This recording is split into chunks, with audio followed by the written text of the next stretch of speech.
LA County Sheriff's Deputy Claudia Apolinar talks about the impact COVID had on training and preparedness. During my training, it just made it a lot harder because we couldn't do a lot of stuff. We were like kind of being held back from doing a lot of usual stuff that we do for patrol while we're on training with our FTOs. So it was kind of hard because it's like, okay, like I haven't been exposed to a lot of stuff, and it's like who knows if I'll be able to, because like I said, with everything else going on, it just made things a lot harder. But we still managed a way to find things, to get as much for me to get exposed to a lot of stuff, before I could get signed off.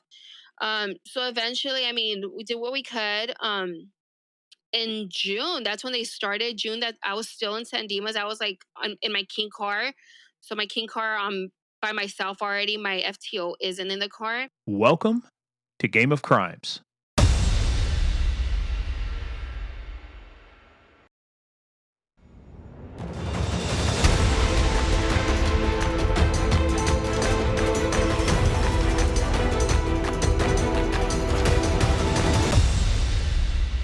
Hola, amigos, amigas, bienvenidos, and Feliz Navidad. It is that Christmas time of year, and I'm in an especially festive mood, aren't you, Steve? Isn't this just the best time of year? It is, and I'm sitting here in t-shirt and shorts in Florida because it's gonna be 81 degrees today. How's it up Yeah, north there? yeah, Merry fucking Christmas, pal. Ah, I love rubbing Right elbows. now it is 47 degrees, but I'm still going to go hit the bike later this afternoon outside. Got to get some rides in before it just gets too frosty for the Yeah, boys. yeah, we're not worried about that here, but go ahead, Yeah, enjoy. well, so folks, yeah, by now you know that I'm Morgan Wright. We forgot to introduce ourselves again, and you are. Steve Murphy, but everybody calls me Murph. He is literally my partner in crime on this. And everybody, welcome to episode 26 of Game of Crimes. So, hey, before we get started and into the good stuff, just some quick housekeeping. A little bit of Apple review stuff, folks. If you like what you hear, and a lot of you have, and we really appreciate it. So, we're not going to beg anymore. We're just going to say it's the right thing to do. Help us tell these kind of stories. And when you hear the story, you'll understand why this one is worth 5 stars. So, no matter what platform you're on, reach out, give us a review, let people know. And remember, tell one, share one. Tell one person about this, share one episode with them. Give them the gift of Game of Crimes this Christmas season, and you'll be doing the world a favor. Right, Steve? Woohoo! Yeah, and we need all the help we can get. I got grandkids I got to pay for now. Got grandkids that are going to be going to college. ah, hey, and if that doesn't work, just head on over to our website, gameofcrimespodcast.com. And that's where we put the good stuff too. Like in this episode with Claudia Apolinar, we're going to have some video there, stuff that you're going to want to see, pictures. So make sure you head on over there. We've also got merch, our mailing list. But we put the pictures, the video, all the good stuff is over on the website. Also, follow us on the social media at Game of Crimes on Twitter, Game of Crimes Podcast on Facebook, and at Game of Crimes Podcast on the Instagram. But where people really need to be this Christmas season, Murph, is Patreon. Because guess what we're doing for our live stream, for our Narco Media review this month? We're reviewing the greatest Christmas movie ever, Die Hard. There you go. Yippee-ki-yay, motherfuckers. That's right. But are you going to offer a little special? We, yes, we are. And specially speaking, because normally that is reserved for our Warden of the Throne and Guardian of the Realm levels. Guardian of the Realm and Warden of the Throne, our top two levels. We are opening it up to everybody on Patreon, even at the Evil is Coming level. So if you're on the Evil is Coming level, you're going to be able to hear. We're going to put out the poll is available to you guys. Also, the live stream will be available as well. And Murph and I, we're going to have fun with this one because it ain't Christmas until Hans Gruber falls off of Nakatomi Plaza, pal. Yeah, and the poll you put out this time, I don't know, you might have been leading people just a little bit. What do you It's think? called Leading the Witness, Your Honor. I gave you three options: Die Hard, Die Hard, or Die Hard. So either way, Die Hard's winning this Christmas There season you for go. the Narco Media review. But you still have to vote. You still have to vote. They'll have to vote, right? But I predict I predict this is Kim Jong Un type of election. It will be a unanimous, majority for the clear winner, Die Hard. So hey, make sure what else you got before I get into the good stuff? You're coughing up another lung. I thought you were over this. No, I just had some oatmeal. Sorry. Is that it? Just sorry. I'm good. I'm good. I thought you were going to say something, interject something, and instead you're just coughing up a lung. Anyway, folks, if you also want to support a pause for the cause, just head on over to paypal.com, use our email, gameofcrimespodcast@gmail.com or paypal.me/gameofcrimes, whatever it makes it easier for you to support the show. But remember, this is a show about crime. We talk about bad people doing bad things and bad people doing bad things to good people. This is one of those episodes. We take ourselves seriously, but As you know, we never take ourselves serious. There are some serious moments, like there will be today, but we're still going to have a good time with it. I just messed that up. I said we take ourselves seriously, but it should have been we take the story seriously, but not ourselves. I'm just so excited to review Die Hard. What can I say? We haven't even started drinking yet, so Day well, it's drinking. 5:00 somewhere though. Hey, look, and I have an old whole basement full of Belgian beer, plus the Christmas Goose Island Bourbon Barrel, stouts, all the different Christmas type. We'll talk about later. But Murph, Yes. before we get into it, guess what time it is? It's time for Small Town Police Blotters.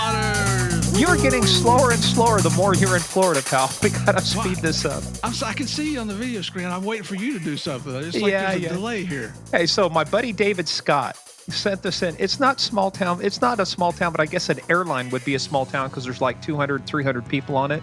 Mm-hmm. Many of you may have heard this, and I don't know if you have. So a woman was caught breastfeeding her hairless cat on a Delta flight. And whoever the rider was apparently had a little bit too much time. A woman who took a Delta flight recently wasn't kidding around when she whipped out her breasts and started feeding her hairless cat. They were going from Syracuse to Atlanta.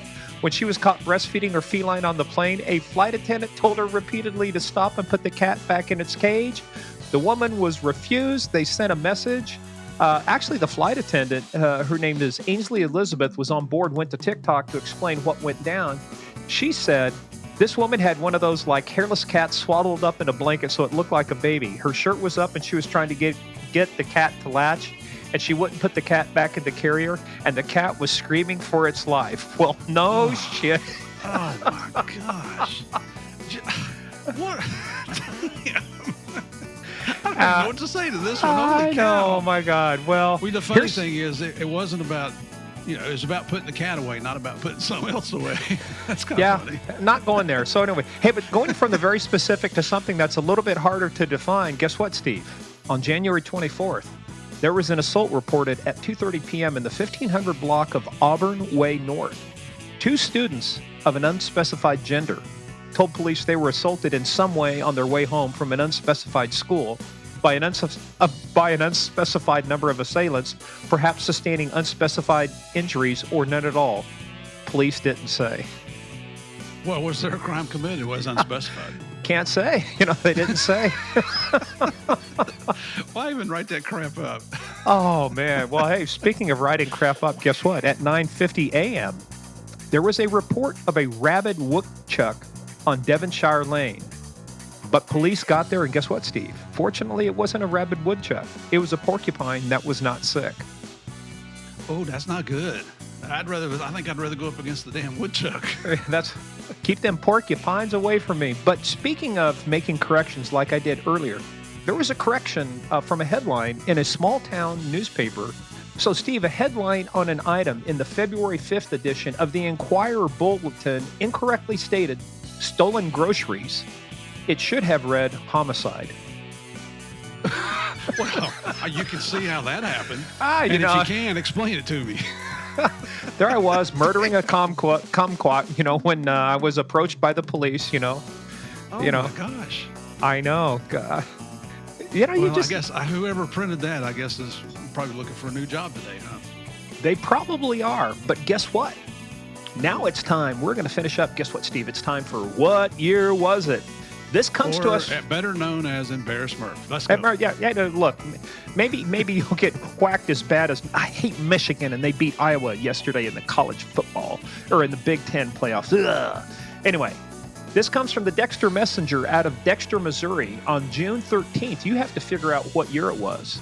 So down in Texas, preparations are underway for the observance next year of the 100th anniversary of Texan independence. But there is one institution in the Lone Star State which does not need to wait until this date to begin the celebration of its centennial. That is the organization known as the Texas Rangers, which shares a similar body of North American law enforcement officers, the Royal Canadian Mounted Police, a reputation and a prestige that is worldwide. Even though they talk about all honor and praise is due to the RCMP, the Texas Force will not suffer in comparison. The Royal Force was created in 1873, but at that time, the Texas Ranger organization had been doing service for nearly 40 years. It is the oldest force of its kind on the American continent. Steve, quit looking at your challenge coins trying to find a day. I'm trying to find one for the Texas Rangers. Yeah, cheater. So, Steve, what date was it? Was it June 13th, 1925, June 13th, 1935, or June 13th, 1945? 19? I thought they would have been formed in the 1800s. Well, now, this is the date of the article. Oh. So 1925. And you would be wrong because the Texas Rangers, became a state until in 1936. Was actually 1836 to begin the celebration of its centennial. So June 13th, 1935. Once again, Murph, you are wrong. You are 3 for 97, 3 for 100, whatever it is. You know what? Right. One thing I do appreciate, though, Murph, at least you're consistent. Hey, I'm the leader of the loser. Yeah, you're the double L, the loser leader. How can you have a loser leader? Anyway, hey, let's set this one up because this one came from our buddy Mel Sosa, who runs the Southern California Gang Conference, who we remunerated with a fine bottle of bourbon, which no, we can't say that on the radio or the podcast or. Well, yeah, we can. Oh, we can. Okay. Yeah, we just can't drink on here. Yeah, we can. We can drink. We can do anything we want. You are such a stuff shirt, man. Loosen up. You're down in Florida now, baby. Get with it. I am. All right. Well, hey, this one, though, remember when we said bad people doing bad things and bad people doing bad things to good people? This is an example of a very bad person, which we refer to as a POS, a piece of shit, doing something very bad to LA Sheriff's Deputy Claudia Apolinar and her partner, Emmanuel Perez. So, Steve, I know this is another good one. You know, Mel helped us set up with. This one's disturbing. It is. Mel is fantastic. Thank you, brother. If we told you how many of these people he's introduced us to, you'd be shocked. And that's why he got a bottle of bourbon. But this one, I wasn't real sure when going into it what we were going to get. You know, I didn't know much about Claudia other than what research we were able to do.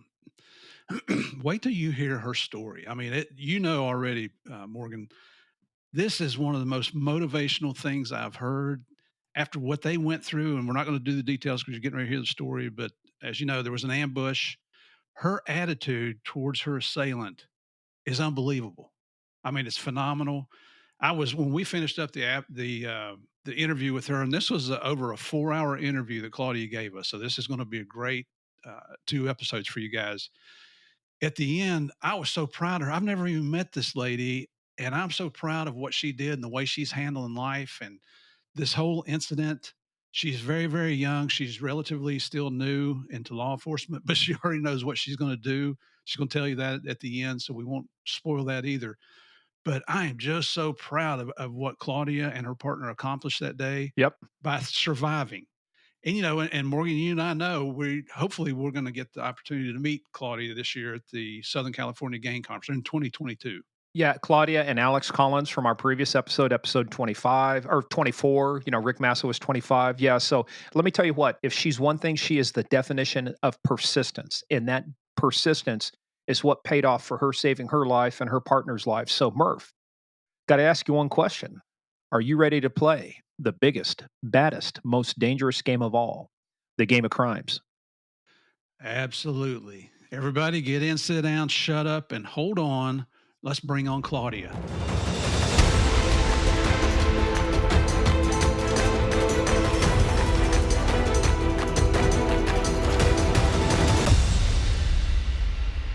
Just a quick programming note before we get into the episode. Murph and we've been trying out different platforms, and one of them that we had been testing seemed to work flawlessly until this time. There were some issues with how it recorded and which microphone it did, even though we had just tested it prior to this, so apologize in advance. This only happened to my track. Don't let it take away from the story. This is a powerful story. Want you to listen to it, but again, apologize in advance for my track.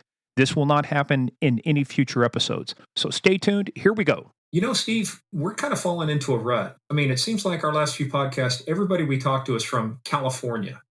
And you would think that only shit happens in California. It's a target-rich environment out there for what we're reporting here.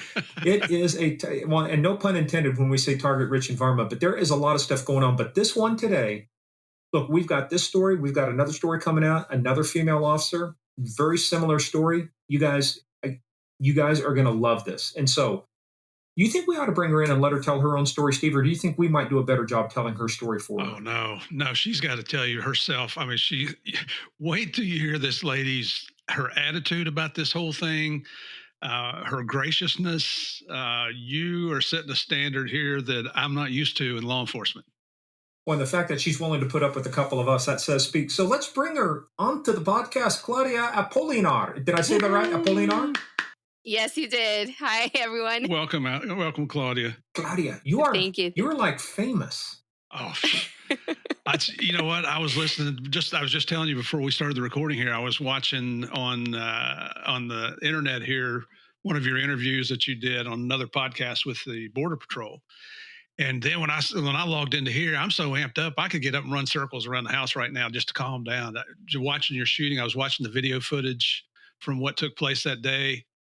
So let's quit wasting time. Let's get into her story, man. It's fantastic. Steve runs around the house because if he leaves his house, he gets lost. So he's been confined to his. He's still new to the. Hey, can you hear this, Morgan? Let me turn it up for you. Okay? Age, IQ, or number of friends. Yes. So Claudia, let's hey, we're having fun right now. We'll get serious in a little bit. But look, the real question we always talk to people about is that, look, what the hell possessed you to become a cop? I mean, because for a while you thought being a librarian was exciting, and obviously it was really exciting. Yeah. So tell us, what prompted you to start this path into this profession we call law enforcement? Well, like you said, I started working for the county libraries in 2006, right after I graduated high school. And it just kind of worked out for a couple of years because they would, with my school schedule, I was going to college. And it just worked out. But I mean, working at the libraries, you'd be surprised. You do get a lot of excitement, which I was surprised. Every day was something different. But what I didn't like about it, what could be exciting and different? Somebody misfiled a book and you had to go hunt for it? I mean, what? Oh no, we would have some people coming in there, some characters. I remember this one time we had this guy coming in with he had a blanket wrapped around him, kind of like a cape, really long. So he walks in and then he had a Burger King crown on his head. And he walks in saying he was the king. He was the king of, I forgot what he said. Murph, did you get lost again? Was that you? Yeah, and she wouldn't show me any respect, I expected her to bow and refer to me as Your Highness, and I got crap, Your holy burger. Well, then she slammed me to the ground. I thought, well, this girl doesn't need to be a librarian. She needs to be a cop. No, so it was there was some interesting people that would go in there. But like I said, that wasn't for me. Being inside an office, inside a building for a certain amount of time and repetitive stuff. So I did that just so I could get my degree because it worked out. So it started from a very young age, like I mentioned, from watching the FBI, the Men in Black movie. Now, wait a minute. That's not real cop stuff. That's not real. What did you think you were going to go out and go after aliens, and run through the street? Chasing aliens. You know what? Pretty much. If we ever get the opportunity, we need to check Claudia's trunk in her car. Who knows what kind of weapons she's got hidden away back there? Some space age stuff. We at the FBI have no humor that we're aware of. One of the great lines that came out of that movie. That's right. I think that's why probably I didn't end up going that way. So I mean, it started from there, and like I said, little by little, I grew up in East LA. So here in East LA, it's patrolled by LA County Deputy Sheriffs. So, I mean, I would see them all the time. I never had any bad experience. I never got pulled over, nothing like that. So I would always see them, and it's just something that caught my attention. So later on, when I went to college, my first professor, well, actually, I ended up going into college with the psychology major. But I took a couple of classes. I'm like, no, I don't really like this. I don't see myself doing this. And I ended up taking my first criminal justice class because there wasn't anything else available. So I'm like, oh, I'll take a criminal justice class. And that professor was a retired LA County deputy sheriff. And I just remember him, his stories, how fun he made it seem, like all the fun that he had while he was on patrol. And I'm like, oh, it sounds interesting. So after that, like I started taking more criminal justice classes.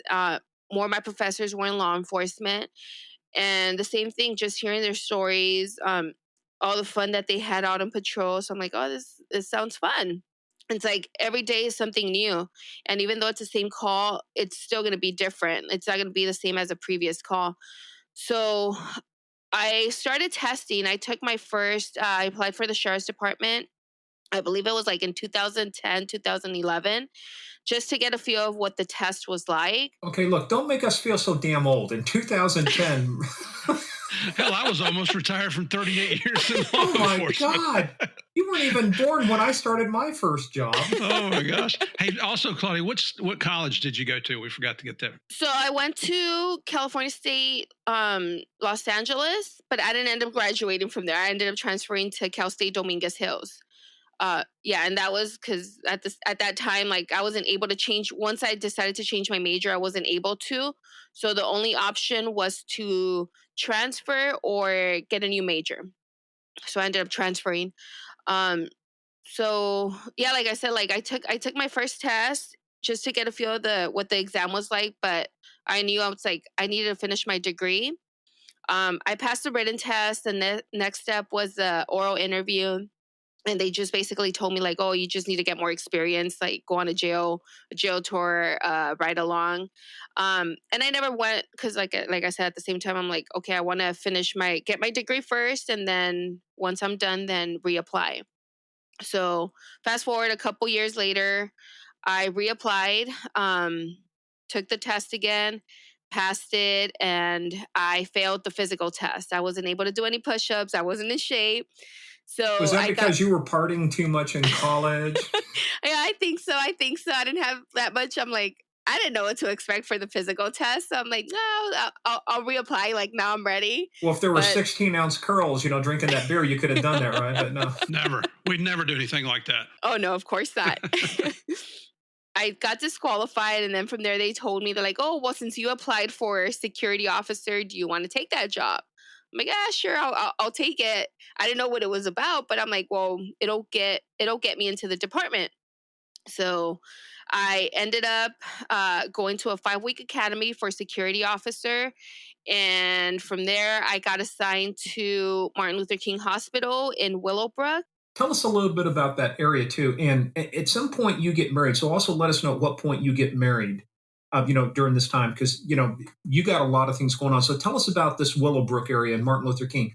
Nice area, tough area, high crime area. What's it like where you're stationed at with this hospital?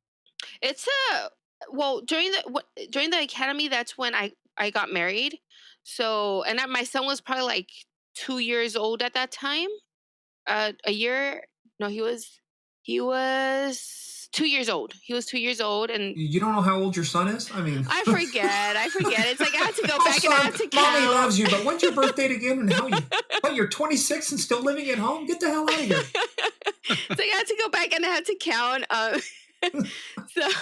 So I got married during the academy, and it was like the day I got pepper sprayed. So yeah, that was pretty fun. Now was it with the new stuff, the OC, or was it with the old stuff? OC. Oh, I got sprayed with OC. That stuff sucks, doesn't it? Yeah. Yes. It all sucks. It all sucks. Let me tell you, even the old crap. Now, did your husband have any relationship to law enforcement? No. I'm the first in my family. Like no one else in my family. What did he think about that? Did he think that you're crazy? Like, what you doing, babe? No, like before, like when we met, like he knew, like I told him what I wanted to go into. It just took a little bit longer than I thought, but he knew. So, he was a big help, like very supportive throughout the entire time. Can you say what his occupation is without telling where he works? He's a truck driver. Okay. So, yeah. But yeah, nothing related to law enforcement. Well, yeah, he's probably been stopped, hasn't he? Oh, yeah. Yeah, so he's got a relationship to law enforcement, yeah. Yeah, plenty of times, but it's been by Highway Patrol. CHP, so. Yeah. Those damn troopers. So, everybody hates the troopers. I know. No, they don't. I see them and I get scared. I'm like, oh shit, it's a CHP. So So yeah, like I said, like I ended up going to Martin Luther King Hospital. It's right next to, it's a high crime area. It's surrounded by South LA, Compton, Linwood. So it's a pretty bad area where I was at. There in the hospital, you didn't get that. I mean, once in a while you would get a couple of crazy things going on, but it wasn't too bad there at the hospital. What was I mean, I know you had Burger King, the king King of Burger. Burgerama come in, at the library. What was one of the couple of the strangest things you had happen at the hospital? They're always at a hospital. There has to be somebody old and naked running around. Oh yeah, all the time. Especially there at that hospital, there's a psych ward in one of the buildings. So in the psych ward, we had to do a patrol check for every shift. We had to go in through the psych ward, and yeah, like they were always like medicating people. They were putting them on holds. Naked people running around, even outside the hospital too. I mean, one of the crazy things that I remember from being there, we're patrolling, and then we get a call that there's a guy in the lobby who had been shot. So we get there, and the guy got shot in the butt and some other areas. He was like in a car, and he drove to the hospital. But what they don't know, that hospital isn't a trauma hospital. It's just like a basic hospital, and they don't treat any gunshot victims. So majority of the people end up going there for whatever reason. Another thing that I remember while I was there, we get this. Me and one of the deputies were walking, and we just see a car speed up to the emergency. It's like, what the hell's going on? And then there's a security officer car behind them. They're like, oh, the dude, they just got shot. So we're like, oh shoot. So we run to them, and 4 guys get out of the car. They're like, oh, the homie in the middle, he got shot in the head. So it's like, I ended up like, because the deputies there knew I wanted to be a deputy. So they put me on the radio, and I had to do my first crime broadcast there. So I was super nervous. I'm like, oh my God, like, what am I doing? So she ended up walking me through like the whole thing, how to put out the radio traffic. So after that, it's like, okay, like I already did this. So all the other radio traffic, like I wasn't afraid of going on the radio and all that stuff after that. So it helped, because usually it's like the first time when we had to get on the radio, it's like, what do I say? What do I do? Yeah. Like, we don't know. I think every cop goes through that initially. Yeah. So, I mean, the good thing, I went through that as a security officer. So once I went to the academy and I had to do all this other stuff and go out to patrol, it was like a piece of cake. So I'm like, okay, I already know what it feels like. So I already experienced it. So, I mean, just being in the hospital, like like I said, we didn't have that much going on. But when we did, it's like, okay, get exposed to some of the stuff I would be doing eventually later on. Another thing that I would do there a lot was do reports, mostly the non-workable reports, car thefts, anything where there's. When you say non-workable, I know you talked earlier about workable and non-workable. What's the difference between those two in California? So non-workable is like no suspect information, where someone just like no, like no suspect description, nothing at all. Nothing really to follow up. It's like Nothing, it's hard yes. to take any further action at that point. Yes. And workable, yeah, like if there's any suspect information, which I would do them too. I would do those reports too, but it would be like the deputy would be there, and he or she, they would be the ones signing it, So signing the. Technically, you worked for the sheriff's office at that point. Is that correct? Yes, correct. As a security officer, I mean, you weren't quite Civilian. a sworn. Yeah, you were civilian, but even as a civilian, though, you got to carry a gun, didn't you? Yes. For that, it was like, and like I said, it was like a 5-week academy. So it's like we only had like 2-3 days at the range. So. Oh, well, that makes me feel so much better if I get into trouble in LA. First thing, before you defend me, how many days on the range have you had? Uh-huh. You know? No, I've had a lot more. I mean, because like I said. Yeah, but not then. So was that your first? Before that? Yes, that was my first time shooting a gun when I went to the range. What was that like? What was that? I mean, you're in LA. It's the first time shooting a gun, really? Come on. You were way behind. You're way behind. Yeah, I know. It's like, I mean, it was what was it like? Like I said, it's like, I'm like, oh, like, what do I do? It's like, I didn't know. I mean, but I think not knowing how to shoot, like, they're able to train you like the way they want you, they train us. So it's like, because you don't bring your habits, your bad habits, as other people have, people that know how to shoot or have been shooting before. So it's like, I didn't know. So I was like brand new. And it made sense. I mean, it wasn't hard. Like, it's pretty common sense. But yeah, I mean, like I said, like it was different. I'm like, I didn't know what to expect, especially like a couple of times in the beginning. Like I would jump every time I would shoot, or I would flinch because I would anticipate the shot. So yeah, I mean, it was fun. Like the time as a security officer, I learned a lot, and that helped me prepare myself for the academy, the sheriff's academy. Well, one of the probably the most important things you learned during that time was how to deal with the public because Yes. they can be assholes, can't they? Oh yeah, yeah. Oh, and the No, crazy yeah. people too. That's we kind of joke, but that is one of the toughest things law enforcement's had to deal with. You guys call them 5150 holds, I think, Mm-hmm. right? Mental health stuff. Yes. Yeah. Mental health is a huge problem for law enforcement right now because most cops, they're not trained mental health professionals. I mean, Right. Mm-hmm. we know how to make reports, we know how to make arrests, but dealing with somebody, I mean, that is probably one of the. It's easy. Somebody comes in with a gunshot or been in a fight. That's easy to take a Mm-hmm. report, but somebody who might be mentally ill or is suicidal and stuff. Those are, those are things that you deal with. Believe it or not, I think you probably found out too. You deal with that far more often than people Oh think you yeah. do during a regular shift. Oh yeah, yeah. And like I said, there we had the psych ward. And I mean, there's crazy people walking around throughout the hospital every single day. Like every day, we had people trying to jump off one of the buildings, the structures. I mean, it's every day, and that, like I said, like being exposed to that early on before I even went on to being a deputy helped out a lot because it's like you get to know how to talk to them, what you need to do. Like I never had any issues. Like I mean, for the most part, just learn how to talk to them, and they'll comply. So it's like I never got into force. None of that stuff while I was there, and patrolling the psych wards. I mean, we'd see the nurses talking to them, whoever was there on a hold, and it just made it a lot easier. So you did that for 3 years. So what finally prompted you after 3 years to say, now's the time for me to apply? Were you just tired of being at the hospital, or was it where you feel like, hey, what did you do in the intervening time to get yourself ready to apply again? So during that time, I mean, learn as much as I could from the other deputies that were there, and at the same time, I started working out. Because I'm like, okay, I already got disqualified once for not being in shape. So I ended up getting the personal trainer. Um, and I still like, I still go to, well, not right now, but I would still go to her up to this day, like, and just continue to work out. So with her, she has like a group of like 10 to 15 people, and it's like circuit training where we do push-ups. It's a little bit of everything.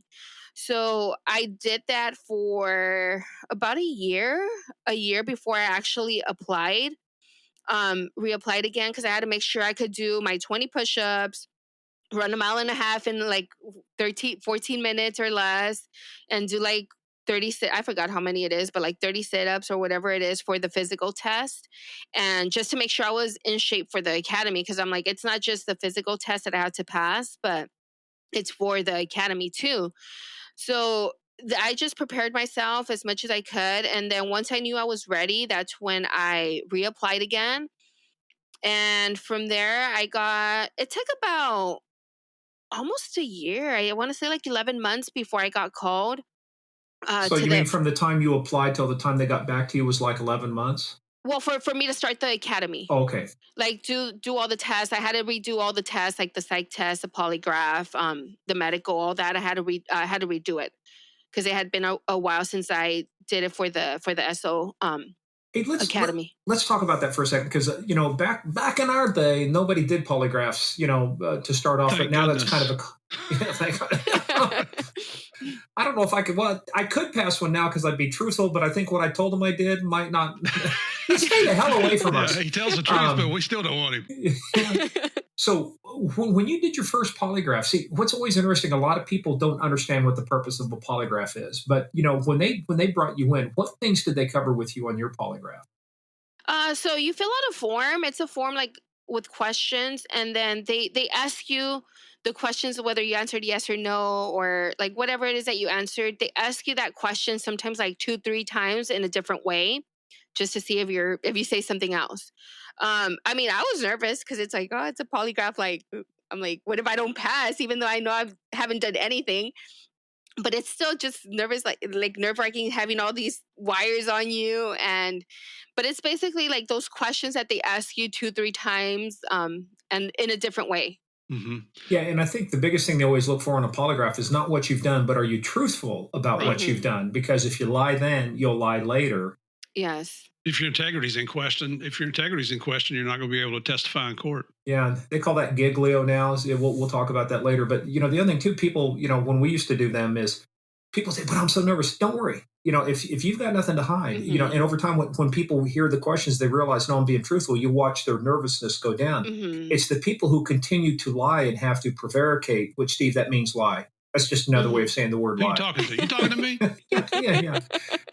Big words had more than 2 syllables. But the people who you continue to lie and stuff, their nervousness goes up because that's creating anxiety. So, what was the biggest thing you were worried about on the polygraph? The question they asked you, I mean, because they're obviously asking you if you committed felonies. Have you done certain things? Was there one area of the polygraph that you were worried about? Being this is like a true confessions kid here. who would stayed out partying all the time. Yeah, No, not really. I mean, like all the questions, it's like I knew they were all like no for most of them. It's like, have you ever stolen from your employer? Have you ever done any drugs? Have you ever hung out with people that were doing drugs and stuff? So it's like, well, yeah, I was at the psych ward and they were doing phenobarbital, they were doing Xanax.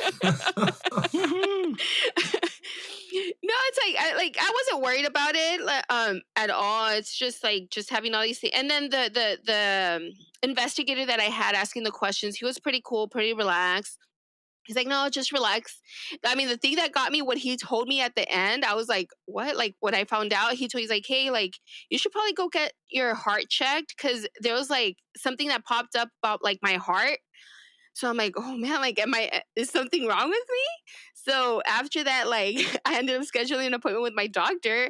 He's like, hey, like the polygraph, the guy that did the polygraph, he told me, he noticed like, I forgot what he called it, but there was like something with my heartbeat. So like an arrhythmia or it was something like that. I forgot what it was, what he told me. So they ended up doing a test at the doctor scheduled a test, but it's like, no, everything came back fine. So I'm like, okay, I'm good. But yeah, when he told me that, I was like, wait a minute, like I was expecting, I'm like, oh, you didn't pass or something else. But dang. See, I didn't pass a polygraph once because I had no heartbeat. They said, you got no fucking heart. I said, of course not. I was a trooper, man. We wrote everybody tickets. Damn troopers. I think I already said that, didn't I? Yeah, you did. Yeah. But that's okay. You tend to repeat yourself because you forgot what you said. But have I said bite me today? I'll probably say that several times, Claudia. Sorry. Not directed towards you. Some of my buddies that came out of the agency and some of the other places like that, one of the tricks that the polygraphers would do, and this is the thing that kind of pissed me off, they would play tricks with you. You'd go through there, you'd answer your questions, truthfully, and they'd come out and they'd want to mess with you and they go, we got some problems with some of your questions, on the polygraph. Well, like what? Well, why don't you tell us? Now, let's not play this game. You tell me what question it is you had a problem with, and I'll tell you what the answer is. And they'd go back and forth because they were there messing with you. They're trying to see if you might change your answers. Because, sometimes they found this out with people who were committing espionage and stuff. They were trained on how to properly control their responses, and pass the polygraph, or at least pass that question. So that's what I'm saying. But at least he didn't mess with you, right? It was just more like, hey, you passed, you did fine. So you go to the doctor, you find out you do have a heart, which means you probably shouldn't be in law enforcement, but you do have a heart and it's working fine. So what happens next with you? So from there, I just take on all the other tests, all the other requirements for the academy, and I start the academy in June of 2018. So start the academy and everything. Everything well, let's be clear about something. You start your academy the first time. The first time. The first time. And I'm telling you, folks, if you want a lesson in persistence, this is your third time applying for the sheriff's office. Now we're talking about your first academy. So let's talk about, you really wanted this job. Yes. And so how long is your academy? It's 22 weeks. Okay. When I went through it, it was 22 weeks.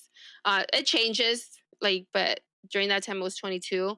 Um, and yeah, I start the academy, everything's going fine. Then like a month into it, I get injured.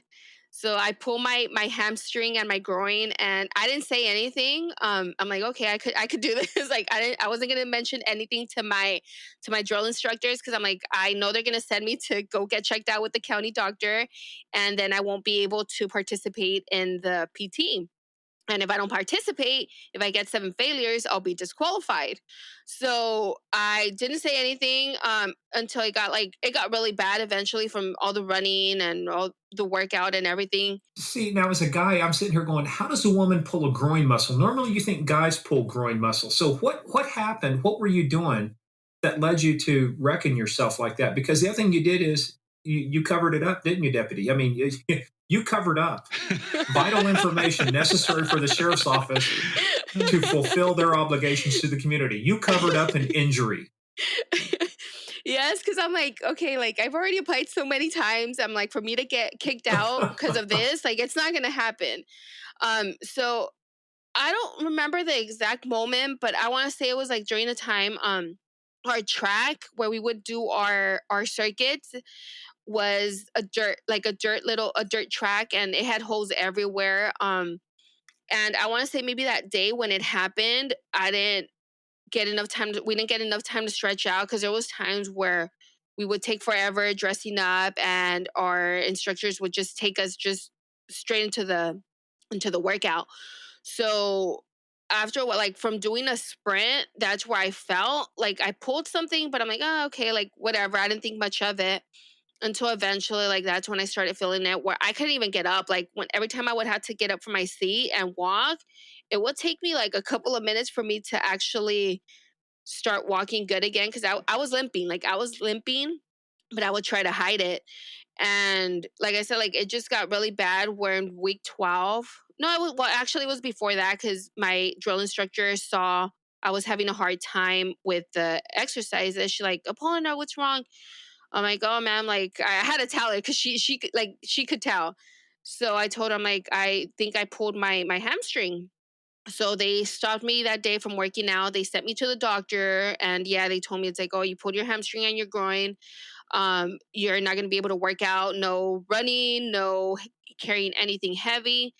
And eventually I ended up getting my 7 PT failures, and I got separated in week 12 of the academy, a little bit more than halfway. That had to suck. You're not kidding. It did. It did. But it might have not happened had you not covered up the fact that you were injured, Deputy. Had you not withheld vital information.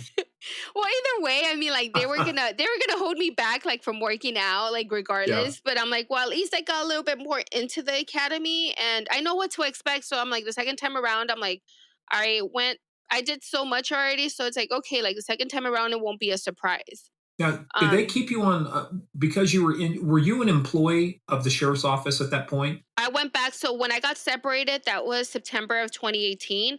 I went back to being a security officer. For a couple of months. I was still working. I just couldn't. How long did it take you to recover from that and get back to the academy? So that happened September 2018. It took me about 3 months for me to recover, not doing any exercises, nothing at all. So after the 3 months, once I felt like I didn't have any pain, my groin, my hamstring were fine. I started working out for another month or so. And then that's when I told him, because like once you're ready, just let us know and we'll put you in the next academy.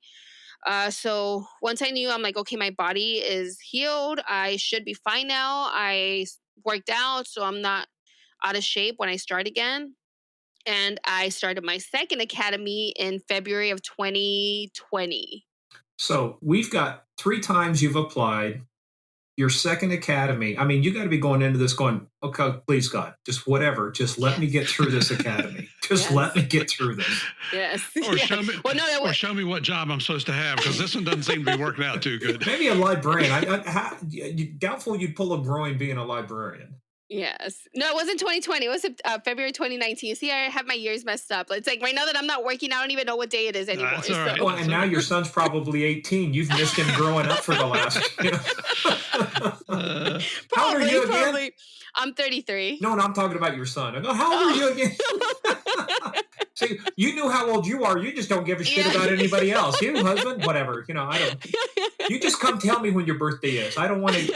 I can't remember. Hey, shit. Claudia, feel free to plagiarize what I say. Bite me, Morgan. You can tell him that at any time. Okay. All right. So now we've established, Deputy. After covering up your injuries, you have now gone through. You stuck back in. So what's it like repeating that first 12 weeks? Was that? I mean, did it bore you, or did you actually learn some additional stuff during that 12 weeks till you were at a place to where you would have been had you not been injured? I mean, it made it a lot easier the second time around. It's like, okay, I already know what's coming. I know what to expect from the testing, what we're going to do. It was different staff. So obviously, like different staff, they do things differently. But it was, I mean, I was still learning new stuff from the first one to the second one. It's like, oh, I don't remember that, but it's like something new. And like I said, it made it a lot easier because I had already done most of the testing in my first academy. Like almost everything was done. So second time around, it's like, okay, like, I don't want to say a piece of cake because it was still hard, but it was just a lot easier. How many people were in your academy class the second time? So we started with 97, I believe, and graduated with 68. Wow. So what was the main reason? Yeah. What was the main reason? Injuries? Injuries, yeah. Well, no wonder. It's that dirt fucking track with the holes in it. And they wonder why people are being injured. Oh, no, but now they fixed it. Now it's like a nice little track. It's all this like is the Claudia Apolinar, memorial track. Right here's where Claudia fell and pulled her hamstring. Well, yeah. That's where like most of the people get injured. A lot of the recruits were getting injured on that track. So they eventually ended up fixing it because we're losing so many people. Well, Murph, in our business, we call that a clue, right? So after like 3 academy classes where you got people dropping out, same place, same location, let's have a meeting. Maybe we ought to fix the track. What's the common denominator here? Oh, the track. Oh, yeah. The track. Yeah. So, but how often would they run an academy class at the sheriff's office? So up north, there's an academy up north in Santa Clarita. There's usually like a class up there. And then at Biscayne Center, which was where I was at, there was anywhere from like 3 classes at a time. So you guys were hiring, assuming this, so you guys were hiring 300 people at a time. Yes. During that time, yes. How many deputies are there at LASO? I want to say it's about 8,000, around 8,000. Wow. That sounds about right because you guys are roughly comparable, not quite, but LAPD is just a little bit bigger, aren't they? Yes, they have more. Yeah, and over here we're like about 8,000 something, I want to say. So they were during that time there was like classes back to back, like 4 classes at a time. And then after all the defunding, that's when they cut it. Like there wasn't any classes going on for a while. And right now they're starting to start up again. So right now there's probably like 2 or 3 classes going on, I think.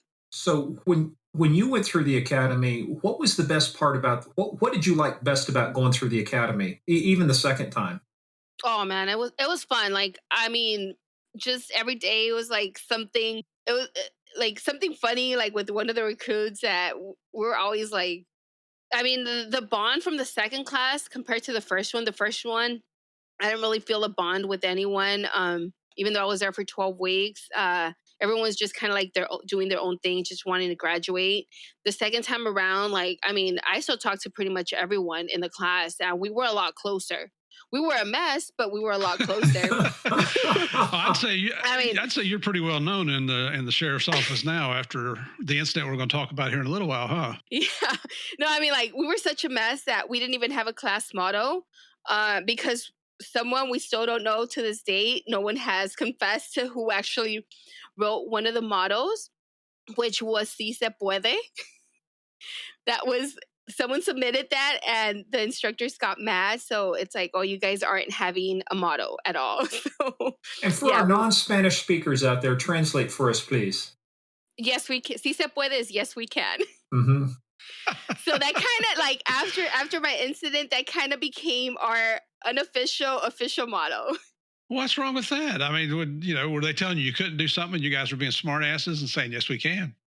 I think so. Si se puede. And like I said, like, si se puede. Well, the other thing too, somebody might have said, look, that I know Obama used that as one of his campaign slogans, yes, we can, and they translated it into Spanish. But, I mean, yes, we can. I mean, that's positive. Do you want him saying? That's very positive. That's positive, man. Yeah, it's just like, so it's what's the alternative? We might be able to. No, I don't think we can. No.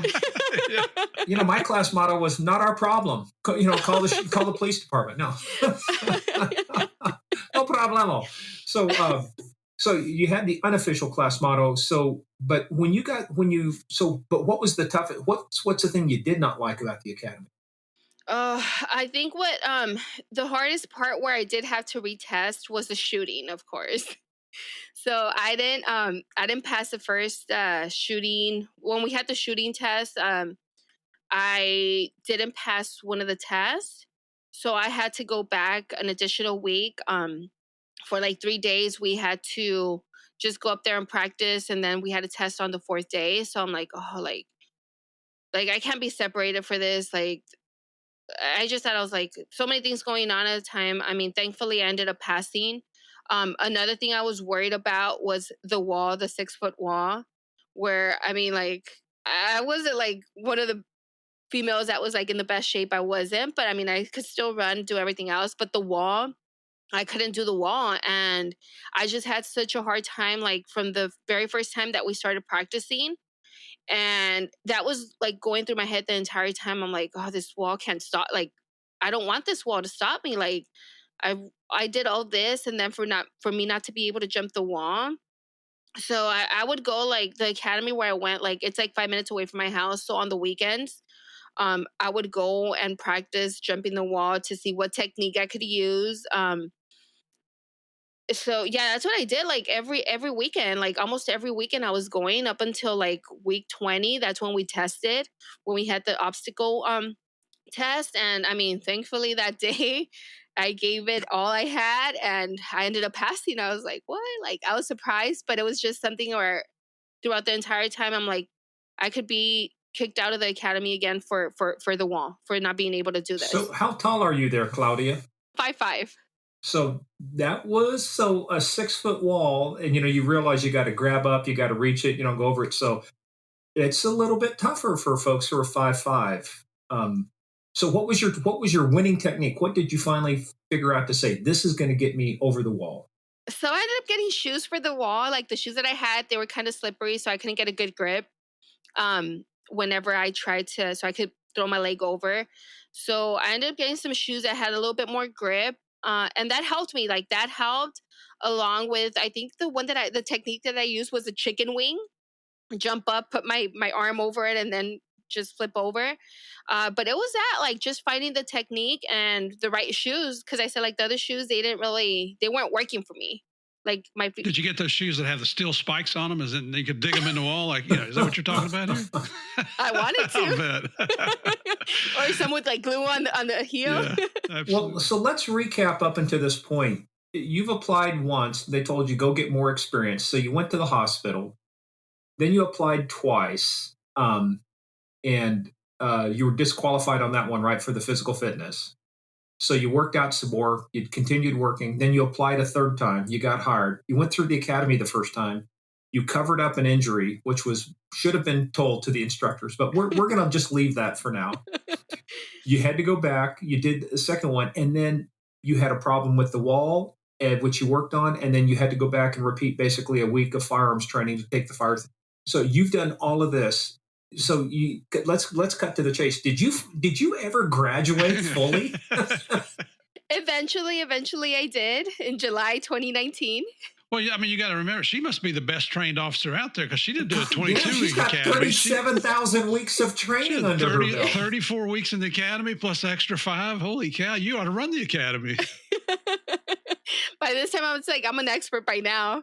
But yeah, I mean, like, I ended up graduating July 2019, and then more training, another 6 weeks of training. Well, that's before we get into that training, because Steve and I do our research on you and stuff, and so we got to see the actual sheriff. Is it Sheriff Villanueva? Yes. Okay, yeah. You got to go up and have your standard, meet and greet. You had the white gloves on too. I always thought that was cool. You got white gloves on. You go up there and, and they announce your name and you get to take your quick, picture with the sheriff. But so what's graduation day like? I mean, it's tell us just about the relief, because it's got to be like, fuck yes. It was a relief, but it was like, I was so nervous that day. It's like, oh my God, like, it's finally happening. Like, it just hit me, like, I'm finally going to graduate after all of this. And I just remember being backstage. It's like my hands were sweating. I'm like, fuck, I don't think I could do this. Like, I was just so nervous to walk out. And while we're lining up and everything, it wasn't until afterwards where it's like, oh, you guys are dismissed. Or it's like, oh, like I did it. Like, it's over. Like, no more academies, Well, none of this that's stuff. what you think. Hang on, folks. So, but we know you're bad at counting, but from the first time that you applied, when you didn't have enough experience till you finally made it through, how many years was that? Almost like 10, almost like 10 years. Did you not get the memo that maybe you weren't, if this wasn't for you, you're like, no, God damn it. I'm doing this. I'm working the wall. I'm working this. So from the time you first applied getting out of college till the time you finally got in, right? It's about 10 years. Oh, no. By the time I got out of the college, it was 6 years. 6 years? Still, that's a yeah. long time. Yeah.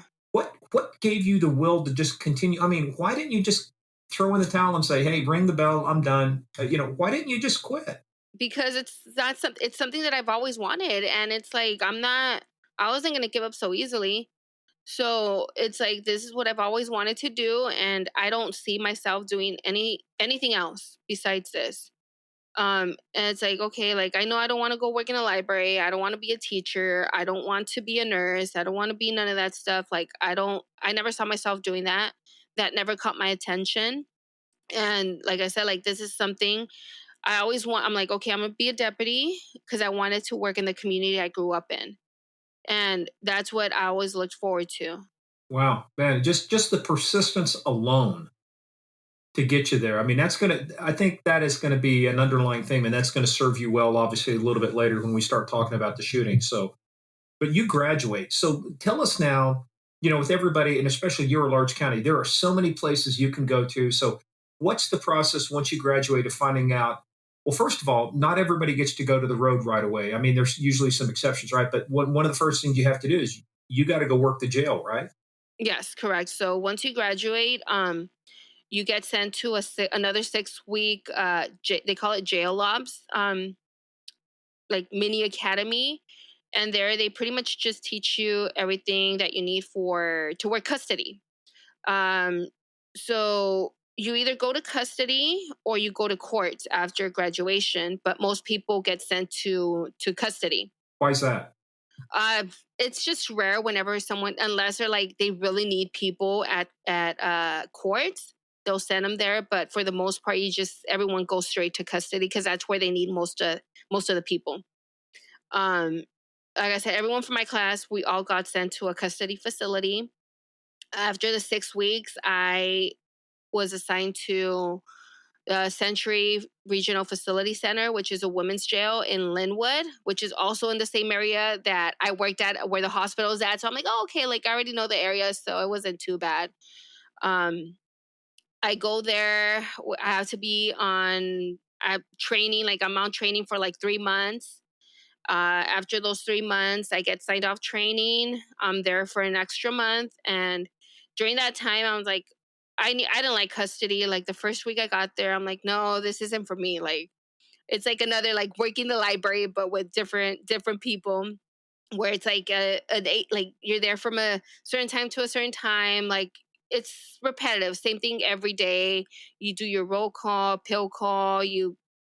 Like, I didn't like it. Like, I didn't like the fact that it was the same thing every day. And it's like, no, I didn't sign up. I didn't go through all this to be in custody. Like, my goal was to go out to patrol, like, as soon as I could. And I saw the opportunity.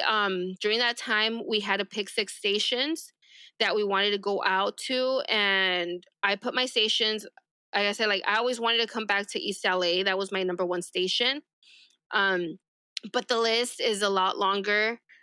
Depending what station you pick, the list could be from, I don't know, you could be from the 25th person to 130, 150, depending what stations you put.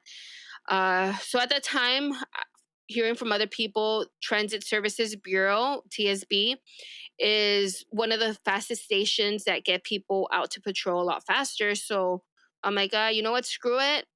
I'm gonna put TSB, even though I don't know where I'll end up training, because you really don't know. They could send you to train any at the other stations in the county. So tell us when you say TSB, I mean, kind of transportation gives away. Murph, we call that a clue too. So it kind of tells you what transportation. So tell us what are all the things that TSB, Transportation Service Bureau, encompasses?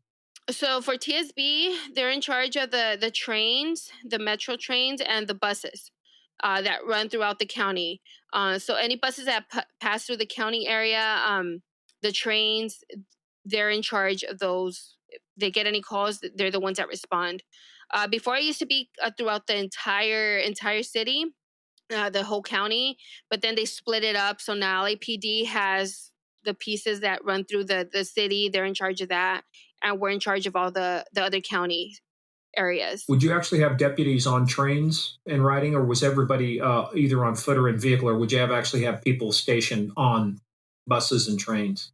No, they do write them. When I got there, we didn't do that because it was during COVID, so they had stopped doing that. But before, and I think they started. I'm not sure if they started again, but they would write the buses.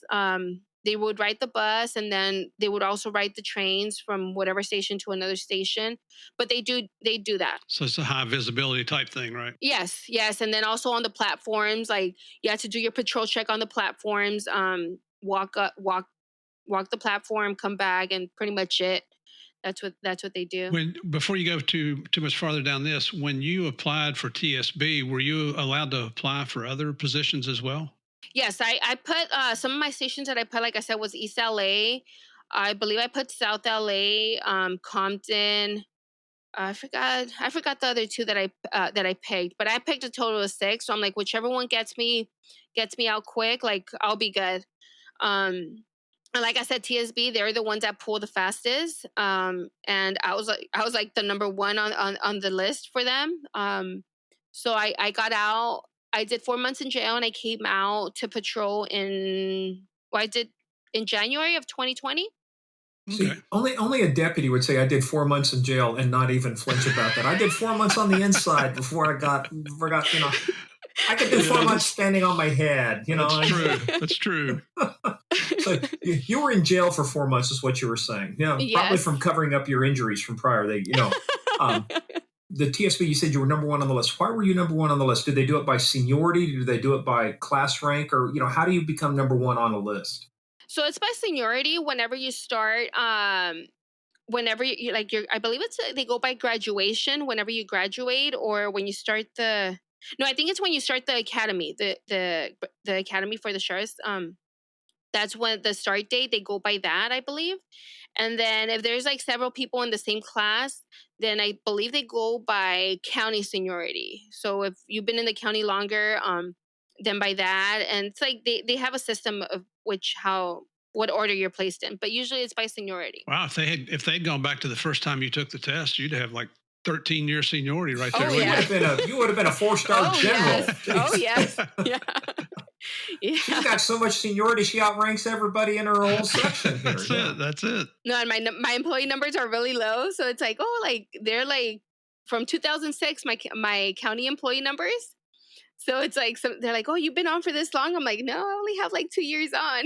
Well, but if you were number one on the list, does that mean then that there weren't a lot of people applying for TSB, or because there were a lot of people applying, but because you lived in the county long, you worked for the county obviously for a while, is that what propelled you to the top of the list?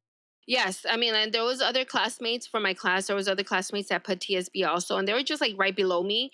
But like I said, like because I had already been with the county, so that's why I was a little bit higher than the rest of them. And I mean, usually the people that put TSB, it's like the people that just graduate the academy because they're the ones that pick you up the fastest. Well, it's like the old Ringo Starr song. It says, if you want to sing the blues, you got to pay your dues, and you know it don't come easy. I mean, to get into prime or cushy slots, you guys got to pay your dues, right? You got to work the Yes. jail, you got to work some of the other Mhm. stuff. Mm-hmm. I know TSB was where you ended up going, but where did you want to go? I mean, when you started getting on, and you're now Claudia Apolinar, and you are now #1 on the list. But what did you want to end up doing inside the sheriff's office? Where did you see your career going with them? At the time, I didn't know what I wanted to do. I'm like, I don't know if I wanted to be canine, detective. Like, I had no idea. I'm like, right now, it's like at that time, my goal was just to get patrol trained, like go out to patrol, get patrol trained, and then just take it from there. Um, Now, after You knew you wanted to get on the street. yes, like at that time, it's like I had to go out to the streets, get experience as much as I could before I start seeing into what I want to see what I want to do later on, like down the road. um After all this stuff, like I'll mention that later on, it's like now I know what I want to do, but at that time it was just like go out to patrol, like, and So you get assigned. So what's it? So now you've gone 12 weeks the first time, 22 weeks the second times. So we're at 34 weeks, 6 weeks of jail ops. That's 40 weeks. Now you've got to actually, we add another 41 weeks because you recycled on the firearms training. So you're at 41 weeks. I mean, you've got more time in an academy. She's a well You know, trained fighting machine. you are here. one well-oiled fighting machine. But now that you get assigned there, now you've got to go back into training again because you got to be field trained, right? So walk us 3 through that weeks. process. Another 3 weeks? Another 3 weeks. Oh, okay. So we're up to 44 weeks. I mean, you're going to be at a year and never have actually seen the fucking street. It's like, I've been on this job 17 years. I've only been on the street 1 week. I've been in training the whole time. So how does your field training go for TSB? So it's the same for everyone else. I come out in January of 2020, go back to the academy, another 3-week academy for patrol school. Shit, you must have been old friends with everybody by then. Hey, it's Claudia. She's back again for the fourth time. So actually, like my instructors, my drill instructors for the security officer academy, they're the ones that run the patrol school. So they I they all forgot know. to add the 5 weeks on for that Murph too. So that's that's another. So yeah, you're at 50. You're close to 50 weeks of training before you even set foot as a full. I went through the West Virginia State Police Academy. I went through the DE Academy. I went through the Advanced Agent Academy, in services. If I combined all those from 38 years, I still wouldn't reach the number that you went through.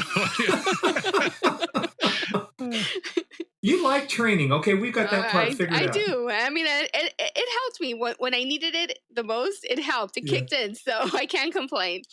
So yeah, I go out, do my 3 weeks in patrol school. Second week into the patrol school, that's where I find out, because anyone that goes to TSB, we don't know where we're going to get trained until we actually go to patrol school. So second week in, that's when they tell me like, oh, you're assigned to San Dimas station. I'm like, San Dimas? I was expecting to go to somewhere like here, like Centuries area, Linwood, Compton. Like, I know that area. I'm like, San Dimas? I don't know anything about San Dimas but Ranging Waters. I'm like, what the hell is out in San Dimas? I'm like, I didn't know the streets. I've never really been out there. It's a further station out east that we have in the county. So I'm like, okay, well, I mean, it is what it is. And I mean, good thing I'm really good with directions. I know my directions. I know how to read a map. So that helped out a lot. You just can't count for shit, but you can read a map. Count. Yes. Yeah. Pretty much. So I'm like, all right, well, let's do this. I enjoy training. I mean, it was fun. Like every day was like something different. It's like I would take my worst day in patrol over my best day in custody. So again, I told myself, I'm like, I'm not gonna roll it up. I'm not gonna end up back in custody because I didn't want to be in custody. So I'm like, I have to get through these 6 months. And I mean, after the 6 months is over, I'll have the blessing, be out on my own, and just go from there. So yeah, I did my 6 months in San Dimas, and then Well, you can't. No, sorry, you can't just gloss over. Said I did my 6 months in San Dimas. So let's walk back a little bit here, Claudia, because there's got to be something that's went on. So you've got 3 weeks, of you said, of training to prepare for the FTO program. Is that right? Yes. Okay. Once you get into the FTO program, tell us how that works. So tell us where you're living at and where San Dimas is, and how long of a trek that is for you each day. So I'm still living in East LA and then going to San Dimas. It's about 25 miles. I mean, I was on PM shift. So I wouldn't get the traffic. I would leave right before traffic would start. I would start my shift like at 1 p.m. and then later on it went on to 3 p.m. But I would always get there like early by 10, by 11 to change out, get the cars ready before my FTO got there. So I mean, I never really had that much traffic going that way, and then coming back to it was probably like 25, 30 minutes every time. So And you're driving then 50 miles a day. pretty much, But yes. getting So there a we had couple a hours early, did somebody tell you to do that, or you were just that eager to get going? No, it's what they tell us. Like we have to be there before, get the car ready, and then too, it's like we don't have that many cars, so sometimes we're fighting for cars. So I'm like, I'd rather get there earlier, get a car, and not be later on like trying to have a hard time looking for a car because there was times where people would have to wait for the other shift to come in and to get a car. So it's just like, yeah, I don't want to be struggling with that. Um, and then so I started my patrol training in February of 2020, and then a month into it, that's when COVID started. So I mean, it just made it a lot easier. The drive, it would take me like 15. It went down to like 15 minutes the drive to get there because it was like no traffic. Um, it But was different. yeah, but Claudia, we had a previous guest, Alex Collins, the last episode. He was involved, in that shooting with Christopher Dorner. He was driving about the same distance, 25 miles one way, 50 miles a day, and he was in a freaking gas efficient H2 Hummer. I mean, the gas bill was just eating him alive. Now, did you have? I mean, Oh no, I had a little car. yeah, well, because the reason I was saying is that this time though, you've got a son, right? So you've got a husband, both who need care. You got to take care of the Yes, husband, right? yeah. So you got child care, you got all these other things going on. I mean, this is kind of. I mean, tell us about during that time how you were juggling things. Like you said, you're getting out of the academy finally, you're getting into training, but COVID's now hitting. Things are all changing, right? How are you juggling all these things with the husband, with the son? That you don't know how old is. We've established that you have no idea how old your son is at this point. He might be in high school, he might be in college, or he might be just starting pre-K. I have no idea. I have to feed him, right? You got to take care of him. So how are you juggling all these things? So, I mean, what helped out a lot, like the family support, not just my husband. Like he would get out earlier. I mean, usually he drives local. So during that time, he would get home. He would try to get home a lot earlier, just so he could be with my son. And at that time, he was in kindergarten. So I mean, he had a little bit of homework, um, but he would be there with him. My parents also have been like a huge, huge help and support throughout this time because they're the ones that ended up taking care of him while I was at work. So they're the ones. I mean, I would take my son to school, and then they would pick him up.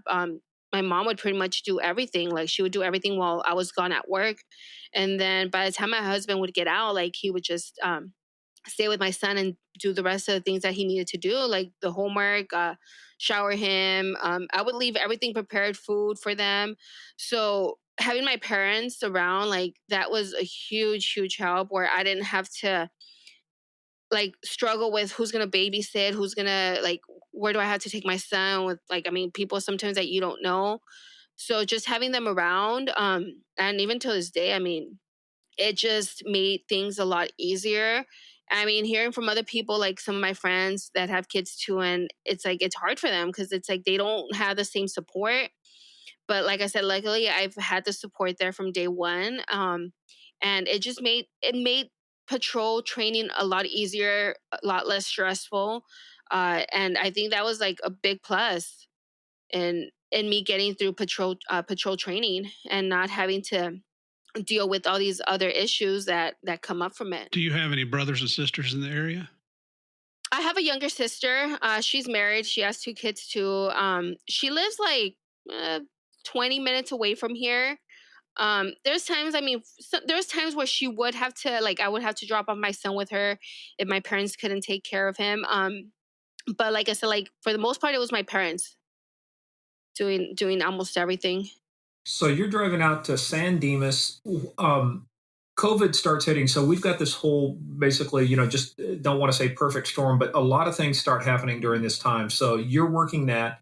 Protests start happening around the United States, and you know, we don't agree with the protests, but we know that they were going on, right? And there was a lot of defund the police. There was a lot of conflict going on. But what point does that come into your time in San Dimas? Because you get pulled aside at some point to go work, to help work the protests and work some of the riots and things that are going on. So how long into your tour of duty at San Dimas do things start changing? So, I mean, the first month that I got there, it was like regular patrol training, the whole program and stuff. And then a month into it, that was like mid-March, I believe. That's when we started having the lockdowns. So mid-March comes around and everything just changed. Like, I mean, even for the FTOs, it's like, okay, like they didn't want us, like our supervisors, they didn't really want us going hands-on. And then with the zero bail where we couldn't like, we would just, it was like a side out for most of the crimes that they were doing. It was a what? What'd you call that? The zero bail. So $0 to bail out. No, I mean, you called it was a side out. What was that? Oh, a side out. Like if they do something, a theft or something, instead of bringing them into jail. Oh, you mean cite, like CITE, citation. Yes. See, yes. You got to stop you and the fucking feds. You guys get all of this, I understood everything you were saying, Claudia. Just keep going. You did not. He was a trooper. I mean, he's a trooper. You barely woke up. You're barely awake for this episode, Murph. But you would cite them and release, basically cite and release, right? Yes, out on the street, just cite a ticket, like a speeding ticket, citing it here with the promise to appear in court. Bank robbery, aggravated assault, malicious wounding. We're just going to cite and release you, sir. You got to promise not to do this again, right? Well, you still took them in. You took them in on felonies, right? Certain felonies, even some felonies, it was a cite out, believe it or not. Gosh. But see, yes, that's what yes. Well, let's put it this way. What was the threshold then for the felonies? What would keep somebody in jail and allow somebody to be cite out, like as you say, cited out? Mm-hmm. Well, I don't remember off the top of my head, but we had a list. So I mean, if it was domestic violence with injuries, for sure they were going to jail. If it was a murder, of course. You say we have to explain that. Hey, well, if you commit murder, you might go to jail. Yes, yeah. So there was like, I can't remember which one. There was like several felonies that weren't. Okay, I think one for the stolen vehicle. If we catch them like driving a stolen vehicle, that was a side out. Like they would sign the ticket and be released for driving a stolen vehicle. Hey, let me ask you a question though. Did that frustrate you? Did that frustrate you and some of your fellow deputies to go? We got people doing things that a couple months ago they would have been, getting hooked and booked on, and now you're having to release them. Was the excuse, quote, I'm using my fingers as air quotes, COVID, or was there something else going on with the zero bail and cite and release stuff in addition to COVID? Well, what they told us, it was COVID. They didn't want too many people in jail. And then with people losing their jobs, it's like, oh, they don't have money for bail. It was frustrating because there was times it's like, okay, we arrest this person, like let's say for driving a stolen vehicle. I mean, we cite them out. We still have to go through the whole process. Like we had to tow the car. We had to do the report. So it's like, it would take us like the entire shift to do all this stuff, and they're already out free stealing another car. Well, they had to steal a car to get home because you took their stolen car away from them. To get back home. Yeah, exactly. Hey, so who made that determination? Is that a judge? Is that the sheriff? Is that the governor? That came from the state. It was like throughout the entire state of California. That it was for everyone that they wanted to reduce the amount of people in jail. And like I said, like I think up until this day, I think they still have that going on, the zero bail, or the really really low bail. I think they still have that going on. And I bet your crime rate has just plummeted. I mean, there's no crime in LA now because everybody's that's what they think. That's what they were going for. But obviously it's not. Everything's just gone up. I mean, murders, car thefts, everything's gone up. And well, look what's going on now with the mass rioters and looters going into the stores and ransacking. You guys are getting the stores. The people are just breaking into the stores, and taking stuff that Murph would normally take, like some of the fancy, handbags. All the fancy, those Louis fancy Vuitton. retailers. Yes, and it's like, Well, you got I mean, it started happening up north, and now it's like down here too. well, you got to love it because I was watching the news article the other day, and they were showing some of the items being stolen and teeth whiteners, things like that. Really important stuff. You want to look good in your It doesn't mugshot, matter. right? Some of these folks, they just go in there. Yeah, you got to look good for your mugshot. Smile. Oh, you must be using teeth whitener. Where did you get that? Unbelievable. Target, 34th and Vine. Well, now there's a new job right there. You could go be a commercial person. Yeah, with all the stuff I've stolen. Look at this. I can start doing product reviews. Here's the stuff I stole from this store. And guess what? What are you going to do? Cite and release me? I'll be back on the air in 5 minutes. Yeah, I'm gonna steal a car and go home. Yeah. So I mean, so that's going on. How did that detract away from your exciting duties, obviously at San Dimas? Because you make it sound like you were at the outpost, like you were in the armpit of LA. LA County. Like we're out there at San Dimas. We're at the very far end. Yeah. You can. It's not the end of the earth, but you can see it from It's here. kind of like going to Kansas. Holy cow! There's no place to have Yeah, fun. or Krusty Crotch, West Virginia, where Murph's from. Trust me, they are crusty out there. So how did I mean, how did this interfere with what you were doing? And then start talking to us about you've got this stuff going on with COVID, and then the disturbances, the civil disturbances, the riots going on. When does all that start kicking in? I mean, like during my training, it just made it a lot harder because we couldn't do a lot of stuff. We were like kind of being held back from doing a lot of usual stuff that we do for patrol while we're on training with our FTOs. So it was kind of hard because it's like, okay, like I haven't been exposed to a lot of stuff, and it's like who knows if I'll be able to, because like I said, with everything else going on, it just made things a lot harder. But we still managed a way to find things, to get as much for me to get exposed to a lot of stuff, before I could get signed off.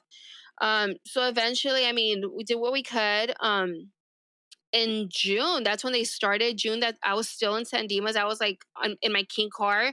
So my King car, by myself already. My FTO isn't in the car. What's a king car mean? Like King King? King. Yes. So Okay, I'm like, can't wait, count, can't spell king. That's an easy one. That's 4 letters there, Claudia. I haven't had my coffee yet. I haven't had my Oh, coffee. jeez. So what's a king car? So we have phases. We have 6 phases of training. In phase 6, I believe it's phase 5, going phase 5 to 6, that's when we're by ourselves. So the first couple of phases, we're in the car with our FTO, and they're pretty much there all the time. Once we go into our King car, we're in the car by ourselves. Our FTO is around, like they'll be around, but not on us. Like, and during that time when we're by ourselves, that's when we have to show whether we could do this job or not. We do everything on our own. Do traffic stops, respond to the call, everything pretty much on our own. And the FTO is just there kind of like watching over us. But they're not telling us exactly like, oh, you had to do this, you had to do that. You had to figure shit out on your own, pretty much. And then that's how they see whether we're good to get signed off patrol training and then be on our own, for good, or if we're not ready for it. So that's pretty much what determines if we get signed off or not. So like I said, during June, that's when the riot started, and we got sent, like we started going on 12s. So we work 12 hours and we're off 12 hours. And that's how we were for about a week. We were like a week going into that we did those 12s. I would go in on I would start at 6 p.m. and be off at 6 in the morning. That kind of that kind of threw a lot of things into the air for you, right? Because you still got your son, your husband, family to deal with, So how are you juggling things during that time? I mean, the schedule wasn't that bad because by the time, like I said, I would get off at 6 in the morning, come home, take my son. No, he wasn't in school, but he was doing the online school. Help him log on, and then I would take a nap for a couple of hours. Like wake up like around 12, and I was still in the room. So in case he needed anything, like I would wake up, help him, and then go back to sleep. So it kind of like it wasn't that bad, like with the schedule. Um, and then get ready to, like, by the time I would have to go to work, my husband was usually already home. So it's like, okay, like he like we didn't have a hard time dealing with that with our son, like to help him out and get him through school. I mean, it was hard for him with the whole online thing because he was in kinder and the teacher expected him to open up a browser and do all this stuff. I mean, I could barely do it, and they were expecting they were expecting the kids to do all this stuff. So it was hard for him until eventually he got the hang of it. But like I said, like during that week of the riots, like we were getting sent out to Van Nuys, to LAPD areas to go handle their stuff because they couldn't do it. So we were getting sent out to the city areas. I didn't really like the one time I got sent out to Van Nuys. By the time we got there, everything was over, pretty much over. LAPD they had like a group of 100 people at a Walgreens. Like they had them all like they were under arrest, but they were waiting for the bus to come and pick them up. But it's just like I remember the drive there, seeing everything tagged up, broken windows all blocked up and everything. I mean, how it was on the news. And it was just bad. It's like, wow, like all this stuff is going on. Um, and then eventually, I mean, after that week, things kind of, it wasn't that bad for like for a bit. It was like kind of like starting to calm down after a while. And after that, that's when I finished my patrol training. I got sent out in August. So, did you have any other protests that you got sent to after that one?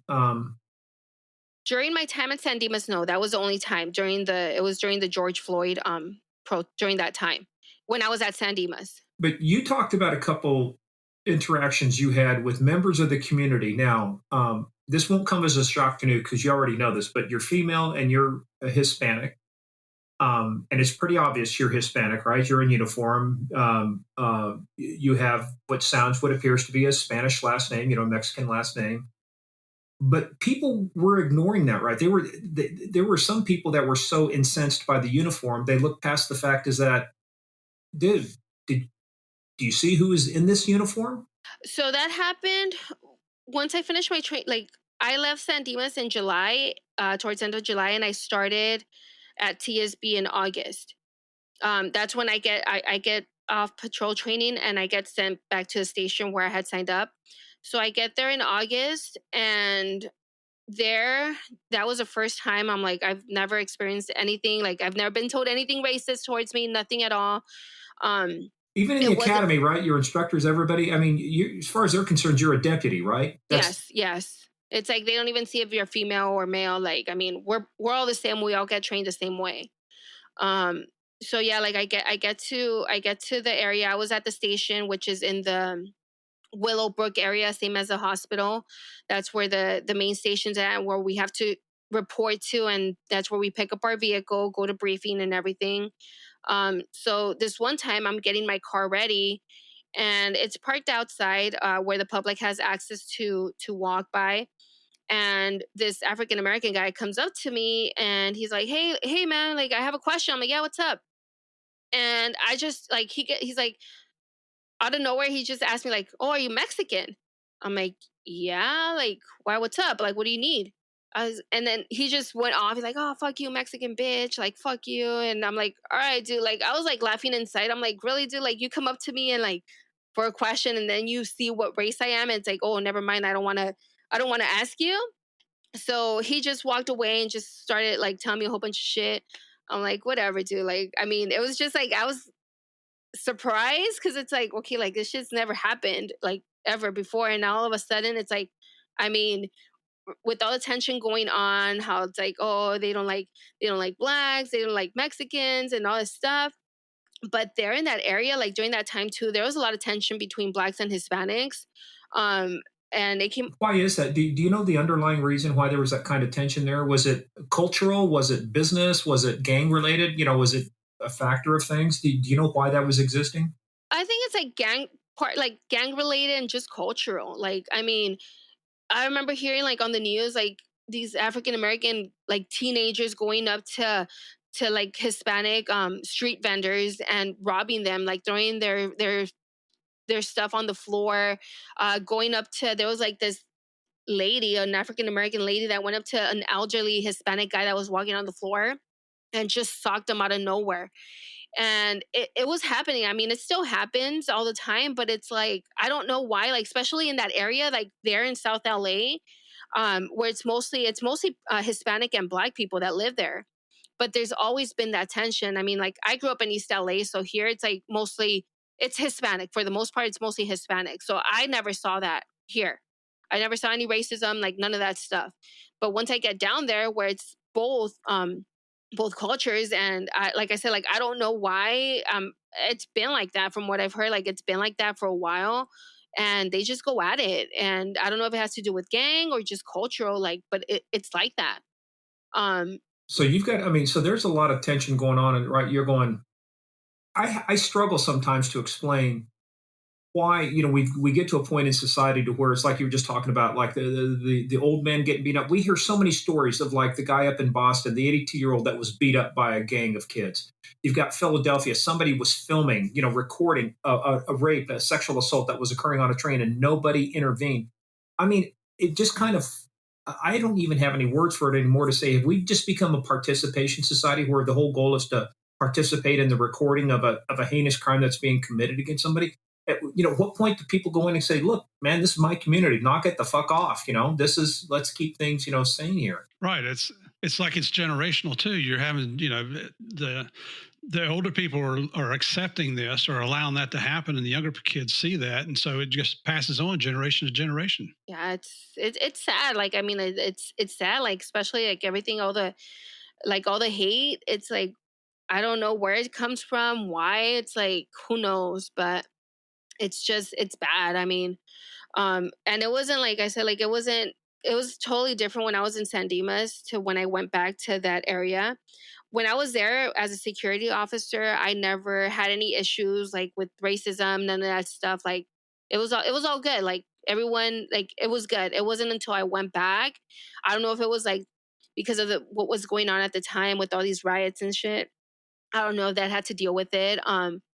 During that time, like that, towards the end of August, when I was already there, me and my partner, that's when we got sent to the riots in South LA.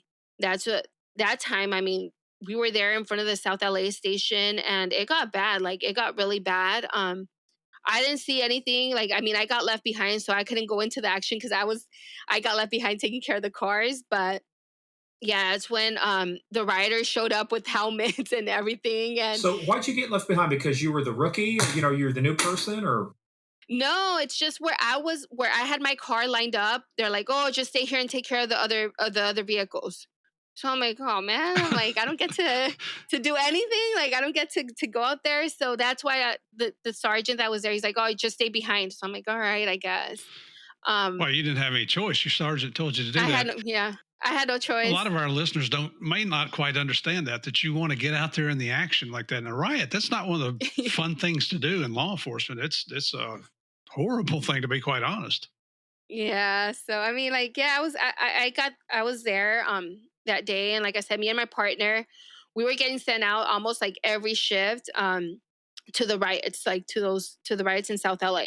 And I think some of this too is not to stereotype everybody, but thugs see this as something they can jump on the coattails of and go commit crimes, and they've got cover now because they got people who may normally not be involved in these type of protests and riots and so forth, but now they are. So they've got some cover to go commit other crimes, and they're shitbirds to start with, and they're still being shitbirds.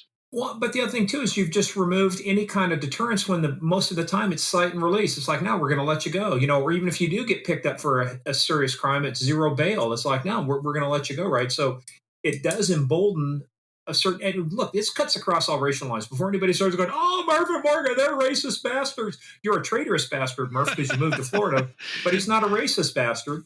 But people say it's racist, but it's like, no, this is, everybody was getting released, but it doesn't matter. Locks keep honest people honest. Fences make good neighbors. But when you remove the rule of law, there's a lot of people that, except for the rule of law, they're going, hey, so there's no consequence to doing this? Right. Okay, hey, And I got to say, I love it when people accuse me of being racist against Hispanics. I'm like, have you met my daughters? They're both Colombian by birth. Yeah, do you know where I adopted them? You know what I was doing at the time I adopted them? Hunting fucking Pablo Escobar, and then I take the time to adopt a couple Colombian girls. Yeah, I'm a racist. And it's simply because of the Law Enforcement Association. I mean, I cop for 38 years and been retired since 13, but we're still, we're hanging out with cops. We're doing it virtually right now, but, that's our culture. That's our family. You're our sister.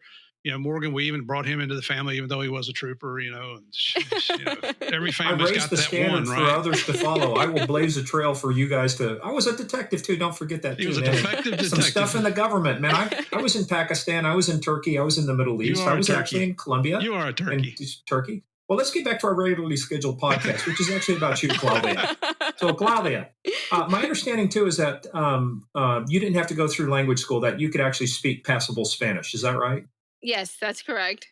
Good. Yeah, Spanish was my first language, and then English didn't come until I started kindergarten. So, yeah, I've spoken Spanish my entire life. All right. Well, you do a passable job. You probably didn't have to repeat the academy on that one. So no, that's the only thing. Well, let's say your English is a lot better than our Spanish. That's right. So, but you got all of these things going on with the riots and the protests and stuff, and you keep saying your partner. So, who was your partner at the time? So my partner, so we're both from the same academy class, 437. He actually comes out a month before I do to patrol.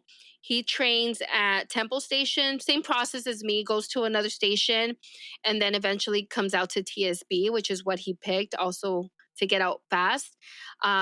We both get to TSB in August. That first month that we get there, I never saw him, because he was on opposite sides of the week. So I never really saw him, didn't work with him until September. So September, we both end up working together, the same car. And he didn't put in for it, I didn't put in to work, because they give us an option if we want to work a certain car, if we want to work with someone. We never put in any special request.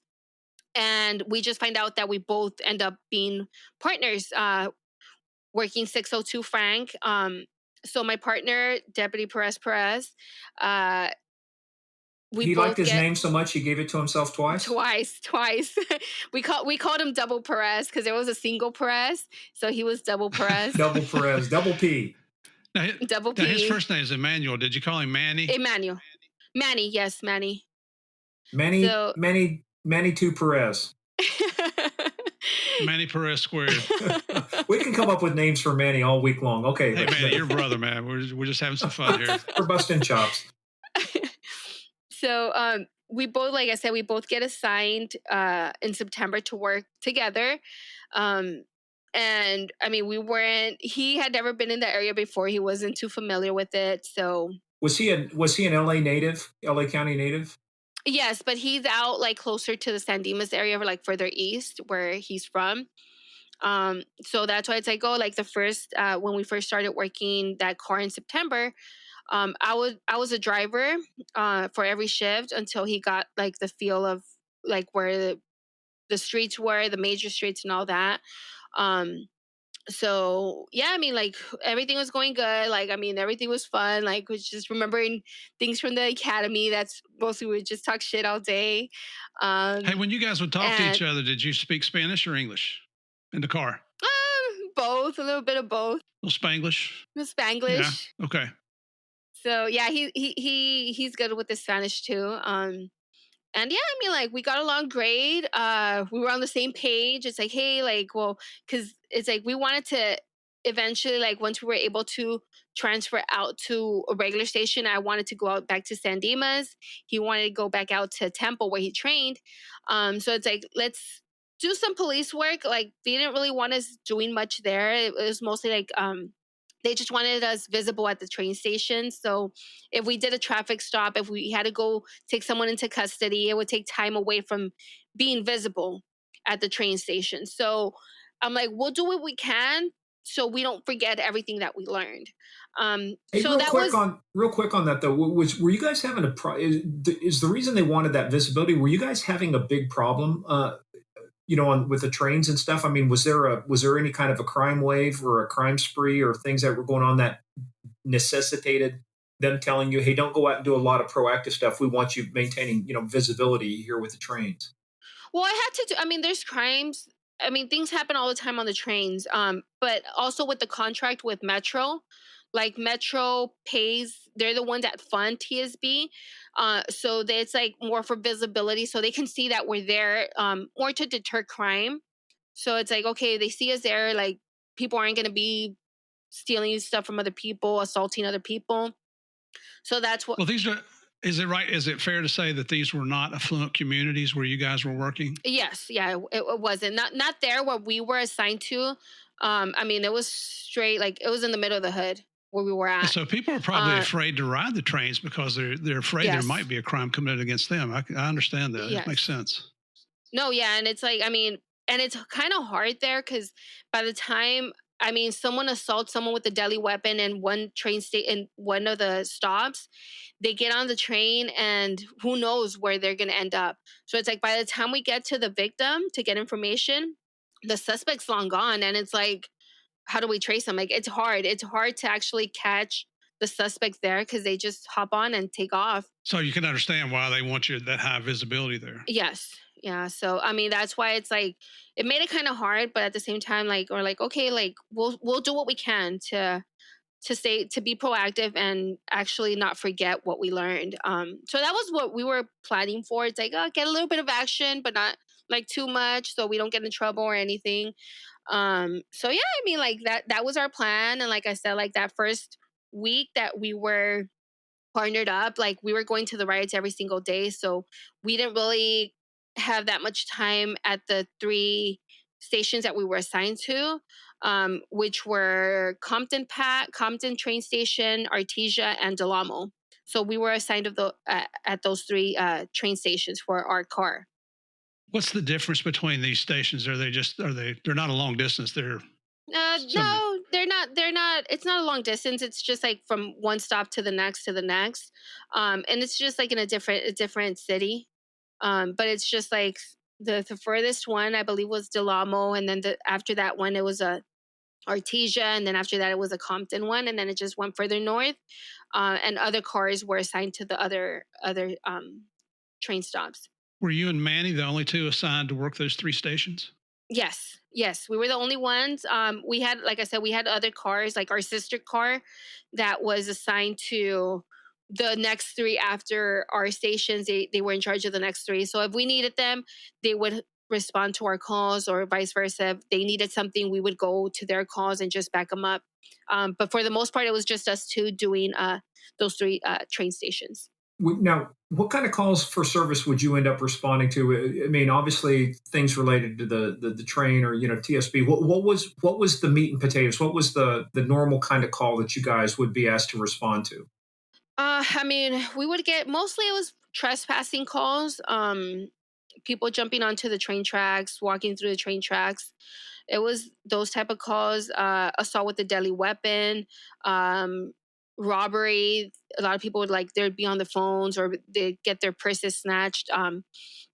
It was mostly that. Vandalism too. Vandalism. They would go and destroy the little kiosks that they have at the train, the platforms. That's pretty much it. I mean, what they get there, or a lot of the 5150s too. But that was mostly on the buses that they would refuse to get out of the bus, or just suspicious person on the platform. Um, Pretty much. I mean, domestic violence too. I mean, you pretty much get everything there. So prior to September 12th, which is what we're going to leading towards here, what was the hairiest call you guys handled together in your TSB duties?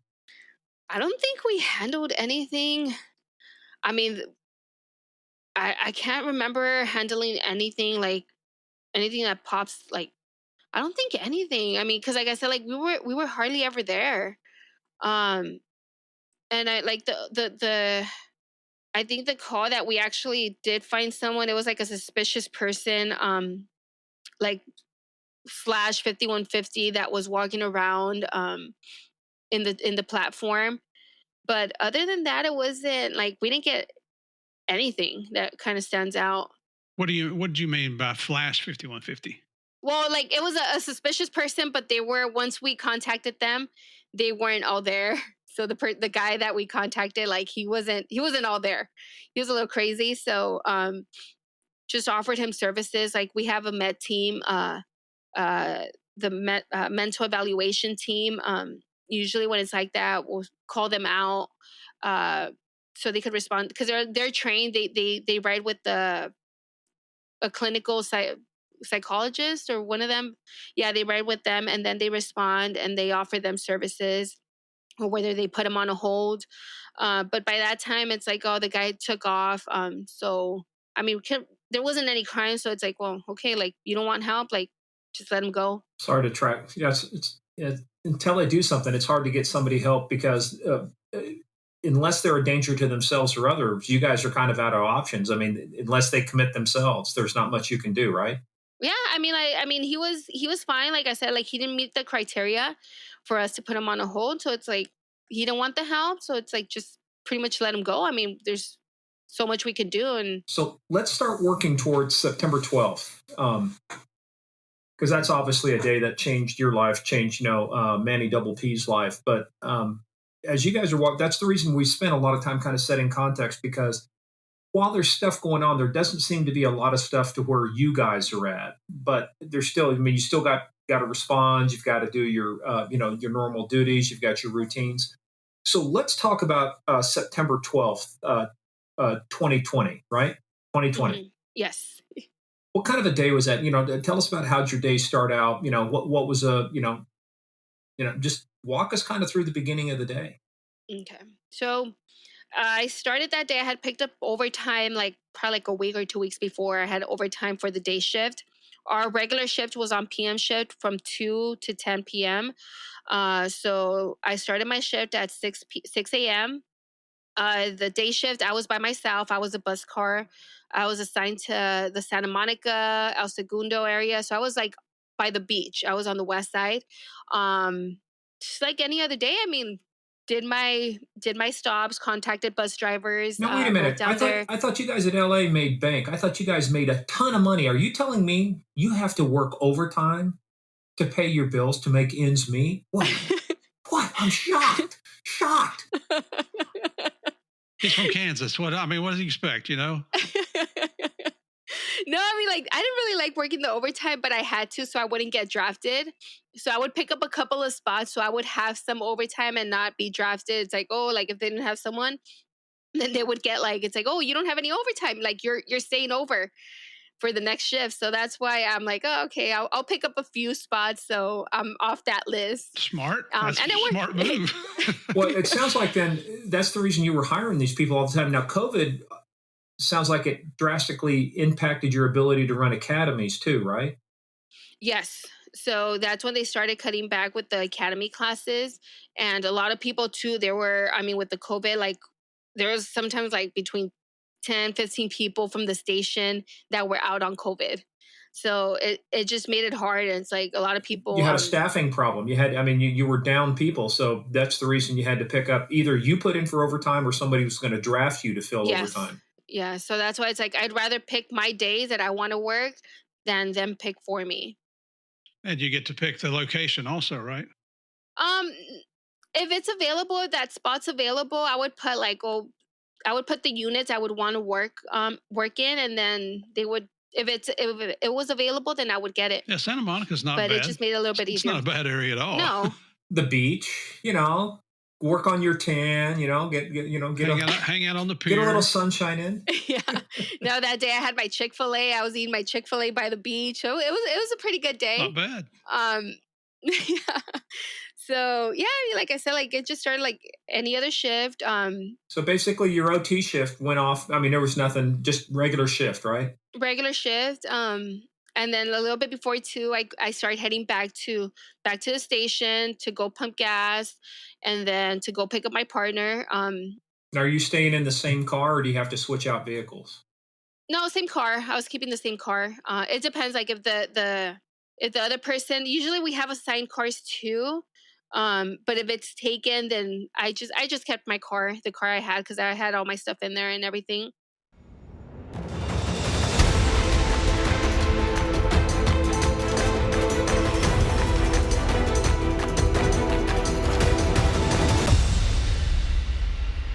Hey, everyone, that's the end of part one. Part two is coming out this Thursday, and trust me, this is going to be a very powerful story. What Claudia did, what she did to save her partner, how she responded with her training, her dedication, and her persistence. Let me tell you, this is the stuff of legend.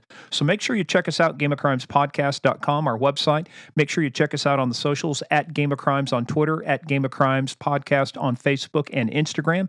And make sure you visit us at patreon.com/Game of Crimes. All right, everybody, let's stay tuned for part two.